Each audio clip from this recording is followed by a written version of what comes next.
मध्य प्रदेश के कूनो राष्ट्रीय उद्यान में 8 चीतों की मौत हो गई और कुछ विशेषज्ञ इन मौतों का कारण जानवरों को दिए गए घटिया रेडियो कॉलर को मानते हैं।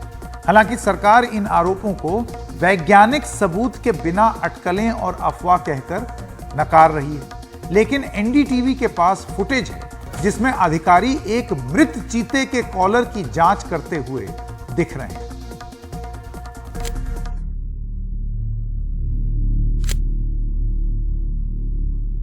कूनो में नर चीते सूरज के रेडियो कॉलर को हटाने पर उसके गर्दन के नीचे संक्रमण फैला हुआ था। गहरे घाव में कीड़े भरे हुए थे। सूरज 8वां चीता है जिसकी कूनो में मौत हुई। कूनो के सभी चीतों के पास अफ्रीकी वन्यजीव ट्रैकिंग रेडियो कॉलर है। हालांकि कई विशेषज्ञ अब इस कॉलर में लगे बेल्ट की गुणवत्ता को लेकर सवाल उठा रहे हैं। पन्ना को बाघों से आबाद करने वाले श्रीनिवास मूर्ति भी। हम लोगों की ऑब्जर्वेशन का जो रेजिम है that was quite tight. Literally 24/7 का मतलब 24/7 है। अब यहाँ का इनसाइड मतलब मैकेनिज्म रूटीन इन लोगों ने क्या बनाया, आई डोंट नो एनीथिंग। वो यदि वो कॉलर सिंथेटिक है, immediately they need to be replaced. Okay, क्योंकि सिंथेटिक जैसा आप भी बेल्ट पहनते हो ना, सिंथेटिक का कोई भी घर में सिंथेटिक होता है। प्लास्टिक बेसिकली पॉलीमर है वो। हाँ, initially it may be soft but with time उसकी पॉलीमराइजेशन हो जाता है तो टाइट हो जाता है।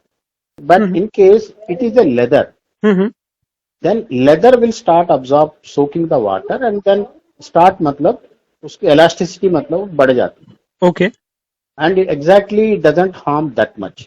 अच्छा, थोड़ा सा सॉफ्ट हो जाता है। when in wet conditions, sultry conditions मतलब they will not be very comfortable, मतलब खुद को ही ज्यादा घाव कर देंगे। ओके, और सर कभी आपने टाइगर में भी ऐसी कोई डेथ देखी है बिकॉज ऑफ रेडियो कॉलर? हमने मैगट्स देखा है लेकिन हम डेथ होने नहीं दिया। एक सूत्र के मुताबिक सूरज की मौत के बाद एक और चीते पवन को बेहोश करके उसका रेडियो कॉलर निकाला गया, क्योंकि उसके रेडियो कॉलर के नीचे मक्खियों ने अंडे देना शुरू कर दिया था और अगर ऐसा नहीं किया जाता तो कीड़े और मक्खियों से पवन की भी मौत हो सकती थी। हालांकि एनटीसीए ने एक प्रेस रिलीज के जरिए कहा है, मीडिया में ऐसी रिपोर्टें हैं जिनमें चीतों की मौत के लिए उनके रेडियो कॉलर आदि सहित अन्य कारणों को जिम्मेदार ठहराया गया है। ऐसी रिपोर्टें किसी वैज्ञानिक प्रमाण पर आधारित नहीं है बल्कि अटकलें और अफवाहें हैं।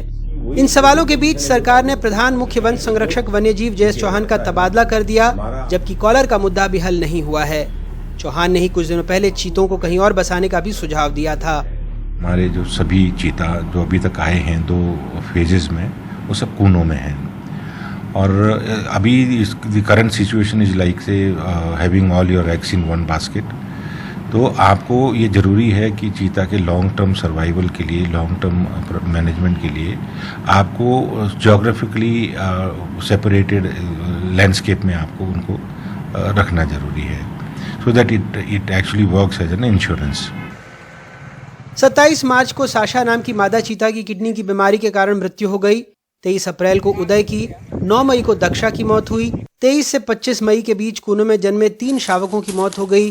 11 जुलाई को एक और नरचीता तेजस मृत पाया गया था। अब कूनो में केवल 15 चीते हैं, जिनमें 11 खुले जंगलों में और एक शावक सहित 4 चीते बाड़ों में हैं। भोपाल से कैमरा पर्सन रिजवान खान के साथ अनुराग द्वारी की रिपोर्ट, एनडीटीवी इंडिया। इन चीतों को भारत लाया गया था, लेकिन इस तरीके से इनकी लगातार होती मौत एक बहुत बड़ा चिंता का विषय बन गया है। अब इस पर क्या एक निष्पक्ष और तमीज से की गई जांच क्या जरूरी नहीं है? क्योंकि अगर घटिया क्वालिटी के रेडियो पट्टे से कीड़े लग रहे हैं और उससे अगर मर रहे हैं ये चीते, तो ये कितनी बड़ी लापरवाही है, आप जरा सोचिए।